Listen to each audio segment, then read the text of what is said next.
And I had a photographer, videographer for today, but he had a family emergency last minute and couldn't make it. So if any of you have a device on you that has a camera integrated in it, I don't know if anybody has anything like that. Feel free to take pictures and you can share them to me. You can post them online with the hashtag #ThereIsNoThem. You can post them to the Matt Dubin for State Representative Facebook page. Post it on your own page and tag the Facebook page. Invite all your friends to like it if it's a really good picture. Feel free to be photographers or videographers or whatever you're doing today. All right, everyone here is friends. You all know me. Hopefully you're getting to know each other. This isn't a big fancy formal thing. I just wanted to say a few words, and then maybe we're small enough we can even have a conversation. But the sun came out. I was really nervous. I was really nervous. We had a backup plan that everybody was going to have to crowd inside, which wouldn't be a disaster. It's a beautiful home. And so Scott and Jeanette, thank you so much for really the incredibly generous offer of your home for this gathering. But I was thinking about the clouds and how I could turn it into a positive. And so I was going to talk about how it might be cloudy now, but we know if we wait long enough, the sun will come out. And it happened. The sun came out. It's a beautiful day. And I think in many ways there's a cloud over our political system as well. And we can't just wait and hope for the clouds to go away and for things to get better. It's not like the weather. If we just sit back and do nothing and wait for the clouds to go away, they may never go away and things will get worse. And so all of you just coming out here today, you're hoping to clear those clouds out of our political system and bring some sunshine of transparency, sunshine of accountability, sunshine of inclusiveness. Inclusiveness is something that's really been missing in our politics. My slogan for my campaign is "There is no them." It means so much to me that it's also my website, thereisnothem.us. And you can think about it on many different levels. So on the political level, it really is an appeal to end the us versus them politics that I think is really hurting our society. It's really hurting our communities. And it's not just a Democrat and Republican thing. It's not just a left and right thing. We are so polarized. We're so divided. We've become so tribal. And everybody has become so certain that their side, that their group is right. And that certainty is dangerous. Because when we're that certain that we're right, everyone who disagrees with us is necessarily part of the problem because they're getting in the way of our solution, which is the only correct solution. We've got to stop doing that because when we otherize those who question our ideas, it gives us permission to harm them, to push them down, to lift someone else up, to hurt one group, to help some other group. The problem with this is it never works. When we divide ourselves and hurt one group to help another group, everyone is hurt. Our community is hurt. A perfect example of this is the City Council's decision this week on the head tax on big businesses. And I don't know how everybody here feels about the head tax. Some of you may think it's a good idea. I personally don't. But we can disagree and still be friends, and that's important. But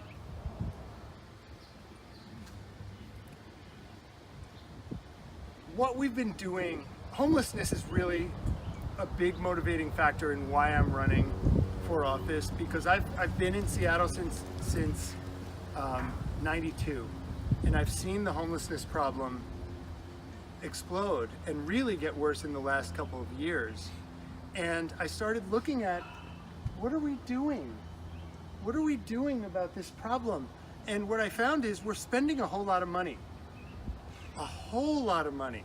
In 2017 in King County, we spent $190 million of tax money on homelessness. That doesn't count all the nonprofits, all the charities. United Way spends $30 million.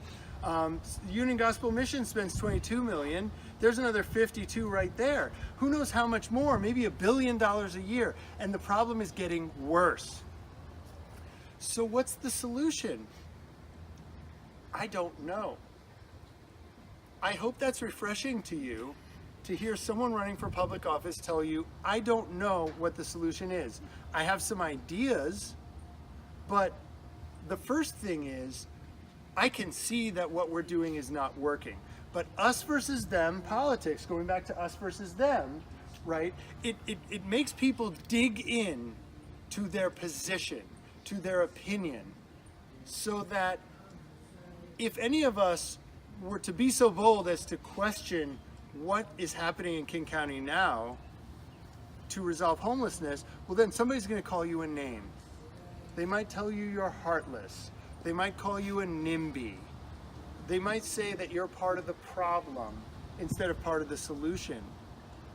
But really things are getting worse. So what do we do? Well, I don't have all the answers. I may not have any of the answers, but I know that there's people in our communities who have dedicated their lives to solving these problems. People who are in the trenches, on the front lines, getting their hands dirty, like I got my hands dirty wiping up that spill before. Working one by one to transform people's lives, to build community. One thing I've learned along this journey is that it takes more than a roof to help a homeless person. It takes more than shelter to end homelessness. It takes relationships, it takes connections, it takes communities. And our current government approach to homelessness connects people to nothing. That has got to change. On my website, I highlight a few nonprofits that I think are doing amazing work. One of them is called the Block Project. It was founded by a Seattle architect named Rex Holbein. They build self-sufficient, off-the-grid, tiny houses. They've got solar panels, composting toilets, rainwater collectors. They're completely self-sufficient.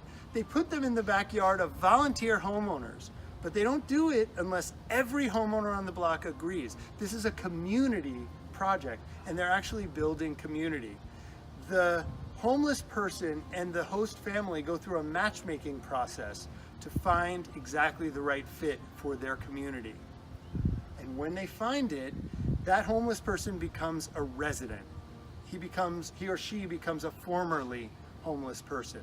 They pay rent on a sliding scale, just like subsidized housing, and that rent goes to maintain their unit. The nonprofit owns the unit, not the homeowner, not the resident. The nonprofit owns the unit.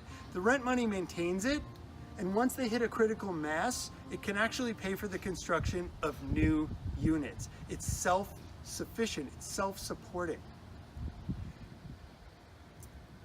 I want to introduce my friend Shelly Cohen. Shelly is my friend. He's a member of my synagogue. I've known him for years. I didn't know until recently that up until a short time ago he was homeless. He's currently living in permanent subsidized housing, and he works selling real change. Shelly has a really good and close relationship with Rex Holbein and the Block Project, and Rex has asked Shelly to be an ambassador of sorts for the Block Project, to talk about what they do and what they're doing and how it can transform our approach collectively to homelessness in our community. So I hope each of you takes a chance to talk to Shelly while you're here about homelessness, about the Block Project. And oh, by the way, Shelly was nervous about coming today because Sunday is his day that he sells real change. And he didn't want to give up the income. And I asked him, I think it's really important because the Block Project is so special to me for you to be here. And I told him, bring some of your real changes with you, and I will ask the people gathered, no promises, no guarantees, but if you're so inclined, buy a real change from him. And if you don't, talk to him about real change and what it is and what they do and how it's another amazing non-governmental project that's transforming how we all individually can interact with homelessness and with our homeless neighbors. I'm not saying we don't need government involved in homelessness. There certainly is a role for government, but what our government is doing now isn't working. And that's why one of the things I intend to propose as soon as I take office is a universal charitable credit. That will be a dollar for dollar tax credit for businesses and individuals up to a certain threshold. The details haven't all been worked out yet. A dollar for dollar tax credit for charitable donations that they make to nonprofits doing this hard work in their communities. So if you chose to give 5% of your property tax to the Block Project to help build these tiny houses, instead of sending it off to Olympia, you could do that. This results in so many benefits. Right away we get more accountability, because if they're not getting results, you won't give your money to them. You get more transparency because you know where your money's going, and these nonprofits are going to show you what they're doing with it because they want you to keep giving. There's going to be less waste and bureaucratic inefficiency and less potential for corruption because less of that money is going to the government, who so often can sell their favors to the highest bidder. So when I say I don't have all the answers to homelessness, I mean it. I think we need a whole lot more humility in government and a whole lot less ego and stubborn pride when it comes to working together to solve our problems. I also talk about drug addiction, I talk about property crime. There are hundreds of issues that we could talk about, and I would love to have a conversation with each of you about the issues that are important to you. But before we can even talk about the issues, we have to talk about how we talk about the issues and how we talk to each other and how we relate to each other. And I want you to look around. I want to thank Joanne Fleming. Joanne is a Washington State committee member for the Democratic Party. And she drove out here from Spokane to be here today. And the reason I thought of that is because I know we have some Democrats here. And I believe there's probably some people here who identify as Republican. And I know for sure there's some people here who would call themselves libertarian. And I bet there's some people here who would call themselves independent. And there's probably one or two stubborn people who would say, don't put a label on me. And that's okay, right? Because we're all here together having a conversation. I know I'm doing all the talking, but this is a conversation. And I want it to continue after I'm done speaking. But I bet if I asked everybody here, do you want a happier, healthier, more prosperous community with greater opportunity for the maximum number of people? I think each of you would say, yes, I do. I want that. And I ask you, for those of you who have a daily practice of cursing those people in our country who voted for Trump, I want you to consider for a second how those people might answer that question. If you ask those people, do you think you're a good person? I bet they'd say yes. If you ask them, do you want a better future for our children? I bet they'd say yes. Now, there might be a few exceptions. I'm not talking about those people. But this is the thing. If we can get out of this us versus them mentality, and it takes work, because it's taken so long for us to get stuck in these boxes. And it's just how we think, and it's how the media feeds us the issues. Who do we have to resent today? Who do we have to blame this week? Who do we have to fear next? It's so hard to break out of that division and isolation and resentment and fear. But if we can start from that place of commonality that we all want a better future, then our disagreements over how to get there are no longer so threatening. They are no longer so scary. we can have the conversation, and we can still disagree at the end of the conversation. And we can be friends. And maybe as a result of that conversation, we come to some new revelation. We develop some new idea. An idea to address a problem like homelessness that instead of pushing one group down to lift another group up, can actually lift everyone up and make our community more unified and stronger and more prosperous and more compassionate and more responsive and more transparent and more accountable to all of us. Every policy that we adopt as a community affects every member of our community. It's time we start thinking in those terms, and I don't see that happening. So I sometimes say we need to start judging each other less and loving each other more. And then I usually comment, just like humility, you don't hear politicians talk about love. Why not? Why not? It works in our homes. It works with our families. Sometimes we can even extend it out to our block, to our neighborhood. We can give our neighbors the benefit of the doubt that if we disagree, we're still good people. But somewhere along the way, we've forgotten that when we cross that next block, or the block after that, or into the bigger city, or into our state or our country, we have forgotten to give people the benefit of the doubt. And so we make assumptions and presumptions, and we judge, and we curse, and we resent, and we fear. And it's not working. It's not working. I moved here in '92, and it felt like a small town to me. I came from New York, and I would walk down the street and wave to strangers and say, hello. And they looked at me like I was weird. But it felt that way to me. It felt welcoming. It felt inclusive. And it doesn't feel that way anymore. People don't want to make eye contact anymore. People are flipping each other off on the roads and honking their horns and yelling at each other. And it happens with pedestrians walking downtown. And it happens in line at the grocery store. What happened to us? And how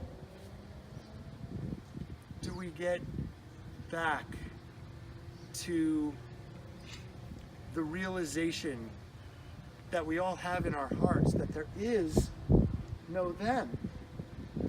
There's only us, and we're all in this together. Again, I don't know. But I know that somebody needs to start talking about it. And then other people need to pick it up and they need to start talking about it. And then pretty soon it's a whole movement. There is no them. It's not about me at all. It's about the conversation. It's about bringing us together. Somebody asked me earlier, Jeff asked me, what's the job of a state representative and what do you want to do? And I said, well, the job of a state representative is to vote on laws for the state of Washington, right? And you're responsible for the whole state, but you answer to your constituents, so you got this weird kind of split. But what do I want to do?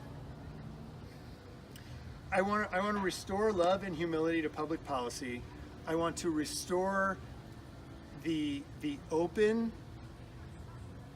accepting, inclusive conversation that used to be the cornerstone of American politics and policy making, and start working together to find some solutions that work for everyone. So that's why I'm doing this. And yeah, you could ask me about any issue, but it's all going to come back to there's an answer that works for everybody, and we can work together and find it, or we can dig in to our party's position or our group's position, and then we can push against everybody else and see who can scream loudest. That hasn't worked for us well so far. I think we should try something different. So a couple housekeeping things. I do feel very strongly that the head tax that the city of Seattle passed is a bad idea. it's a city of Seattle issue. There's been a suggestion by a state senator from Issaquah that they could pass legislation in Olympia to say a city can't have both a head tax and a B&O tax. There are some cities that have one, some cities have the other. Seattle's now the only city that has both. My first response was, yeah, I'm against the head tax, let's do that. But upon further thought, I think government is most responsive and most accountable at the most local level. And I'm very apprehensive about Olympia taking over the governance of our cities. I think the people of Seattle should be able to decide whether we think a head tax is a good idea or not.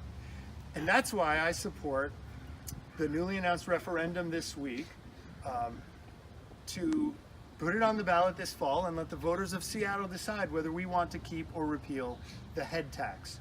I have petitions. We need 18,000 signatures by June 15th. So I've got 20 copies of the petition inside. If any of you are interested in signing, please do so. If any of you have a business or an organization where you think you could get enough signatures to fill up one of those sheets, take one with you, because it's going to take a community effort to get those signatures to give the voters of Seattle a choice. The latest poll, scientific poll that was done, said more than 70% of Seattleites are against the tax, yet our city council voted for it 9-0. I was there at the city hall on Monday and gave my 1-minute testimony, and I begged them to take a step back, engage in conversation with other members of the community, and come up with a win-win solution instead of taxing certain groups of us to put more money into programs that already aren't working. They didn't listen to me or the other people who made those public comments, but if we can get this initiative on the ballot, they'll have to listen to the people of Seattle. And the last thing I want to say is the ask. You probably were wondering when it was coming. Sorry, I have to. I am a relatively unknown first-time candidate running for public office against an entrenched incumbent. And I need, let's say, 40,000 votes to win. If I could meet 40,000 people between now and August 7th and shake their hand and look them in the eye and have a 20-minute conversation, I would win this election. I have no doubt that I would win this election. I've had this conversation with people all over the political spectrum, and everybody agrees how we're doing politics is broken and that we need change. And then it's like, oh, but you can't win because this or that, or oh, I don't know. So I need your help having that conversation with 100,000 people in the 36th district. This district is Ballard, Queen Anne, Magnolia, and Belltown. I can have that conversation on social media if done right. And if I can raise $10,000, I can get 1 million impressions to people in this district about there is no them, about the ideas I just talked to you about. I can start 1 million conversations with the people in the 36th district if I can raise $10,000. Obviously, your maximum donation of $2,000, which is the most that the state of Washington allows you to give to this campaign, will let me start that conversation with 200,000 people. I've been out at the Ballard Farmers Market almost every Saturday for the last 3 months, and there's been some Sunday. There's been some cold, rainy Sunday mornings, and I've been out there shaking hands with the 5 people that go to the farmers market in the rain. I'm doing what I can. We're meeting business owners, we're knocking on doors, we're doing farmers markets now. More of them are starting up, and street fairs, and I'm giving up. Where's Blue? Blue's famous Memorial Day camp out in Idaho, because I need to be here meeting people. I need to be having those conversations. But I need, and Joanne, I was just talking about, Joanne's gonna help me. Joanne is a digital marketing, social media, search engine optimization wizard. And she's going to help me start those conversations because she believes in the message of there is no them, and she believes in me. And I appreciate it so much. I wish I could endorse you. I understand. It's I against, can't officially, but unofficially I do. They will kick her out of the Democratic State Committee if she endorses me. But you heard it here. Maybe we should. I don't want you to get in trouble. It's fine. They know me. I speak my piece. I just said I unofficially endorse you, so I'm safe. Okay, it's unofficial. It's unofficial. So there's donation envelopes inside. If you brought a check and you want to write a check, you can write your information on the envelope and do it. If you want to do cash, cash is really difficult. I'm not allowed to accept cash donations of more than $100. So if that's all you can give, or it's all you're inclined to give, and you want to give cash, you can do that in the envelope too. I need the information on the envelope for reporting purposes, or else I'm breaking the law. So please, I don't want to break the law. If you want to use a credit card, you can go to the website. You can do it right on your phone. You can do it when you get home. I'm not gonna embarrass you guys and say who's gonna give the maximum, who's gonna give. Maybe I should. Robin's here. He's my communications director. Robin Kerner, by the way, has helped me so much take what's in my heart and express it in a really kind of consistent, clear, cohesive way that doesn't scare people. Because this shouldn't be scary to anybody. You know, when I first was talking to Beth about running, she said, but if you run for office, people are going to hate you. People are going to attack you because politics is ugly and that's what they do. And I said, but I'm running on love. Are people going to attack me because I say we should love each other? They probably will.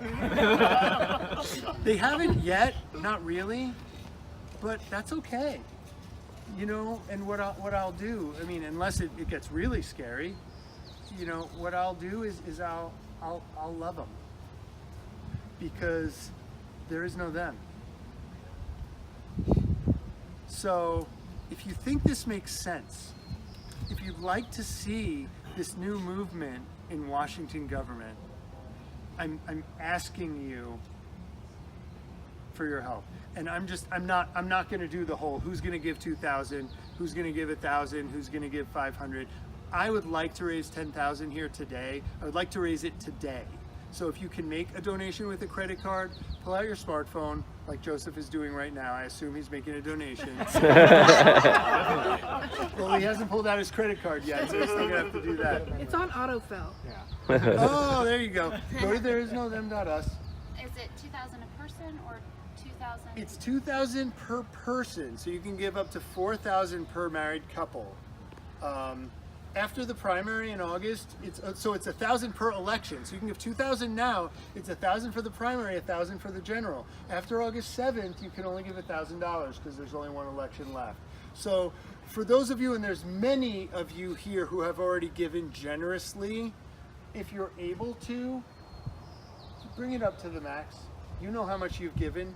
Bring it up to the max. And if you haven't, consider what is it worth to you to have somebody speaking this language in Washington government, to have somebody getting this conversation in front of 1 million people in Seattle and building this movement so it catches on. There's one more thing I need to say. I'm so sorry. I've already gone longer than I wanted to.